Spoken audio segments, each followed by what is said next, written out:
The Dalai Lama is often revered as the spiritual father of Buddhists and admired by many around the world. His words have become symbols of humanity and spirituality, echoed in countless books, TV programs, and across the internet. But is this image the whole truth? Has the Dalai Lama truly lived up to the ideals he preaches? Let's explore the man behind the title and see if his actions align with his teachings.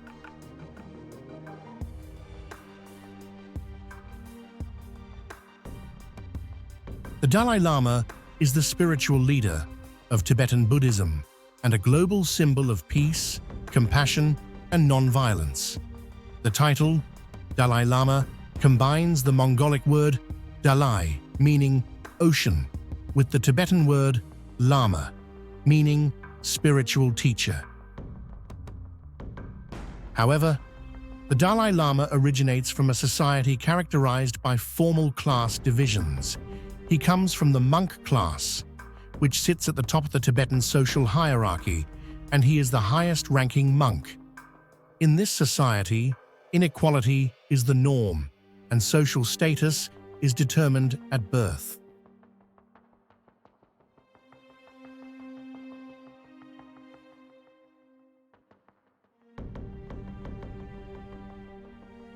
Before 1959, when China invaded Tibet, a rebellion led by the Dalai Lama revealed that all but 5% of the Tibetan population were slaves or serfs within a feudal system. These individuals were treated as private property that could be bought, sold, or exchanged for land or freedom. They faced severe punishments, including amputation or dismemberment, and were often subjected to torture or even death. The economy and culture had stagnated for centuries, with a life expectancy of just 35.5 years, illiteracy rates exceeding 90%, and 12% of Lhasa's population living as beggars. The Dalai Lama was responsible for overseeing this system.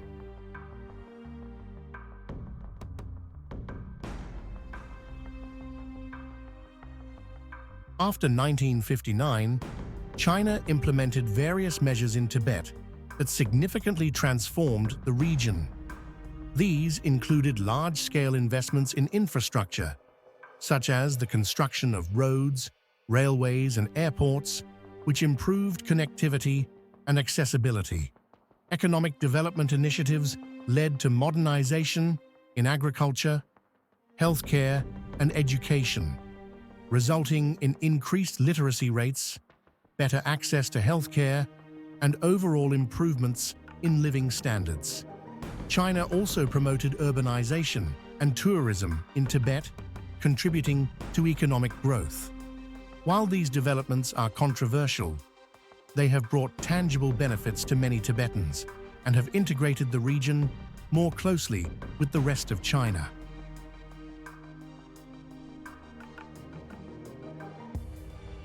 After the Dalai Lama fled into exile, he lived a life of celebrity, partly due to the alarming rise of China and partly due to the West's fascination with Eastern culture.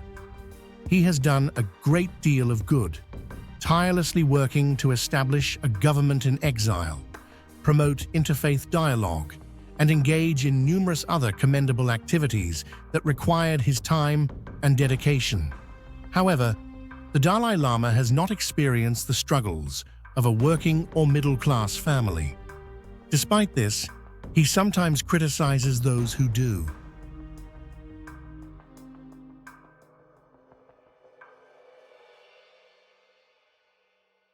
Following the Chinese invasion of Tibet in 1950 and the subsequent uprising in 1959, the Dalai Lama fled to India, where he established a government in exile. During this period, Tibet became a focal point in the broader geopolitical struggle between the United States and China, which was aligned with the Soviet Union. The CIA viewed the Tibetan resistance as a potential tool in its efforts to weaken Communist China during the Cold War. Beginning in the late 1950s, the CIA provided support to the Tibetan resistance movement, which included training Tibetan fighters known as the Chushi Gangdruk in guerrilla warfare. This training occurred in secret locations, including bases in the United States and the Himalayas. The CIA also provided funding and supplies to these Tibetan fighters and assisted them in conducting operations against Chinese forces in Tibet. These operations included sabotage missions, intelligence gathering, and guerrilla warfare aimed at disrupting Chinese control over Tibet. The Dalai Lama's government in exile was aware of the CIA's support for the Tibetan resistance, and there was some level of coordination between the two. The Dalai Lama himself received a stipend from the CIA during the 1960s, intended to support the Tibetan cause. However, the extent of his involvement in the military aspects of the resistance is debated. The Dalai Lama has often emphasized his commitment to nonviolence, suggesting that his role in the CIA-supported resistance was more political and symbolic than operational. The Dalai Lama is known to have a fondness for mechanical watches, and one of the most famous watches in his collection is a Rolex. His association with a Rolex is an interesting and somewhat unexpected aspect of his public image, given his status as a spiritual leader advocating simplicity and non-attachment to material possessions.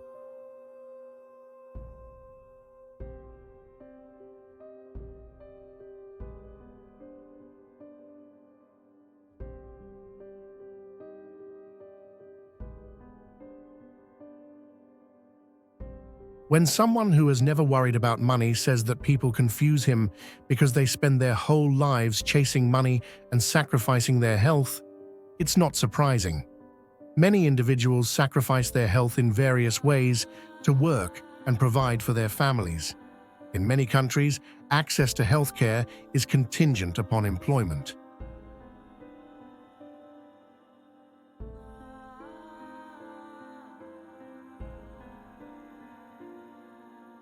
Do you think that the Dalai Lama has a reliable spiritual personality for the people of the world?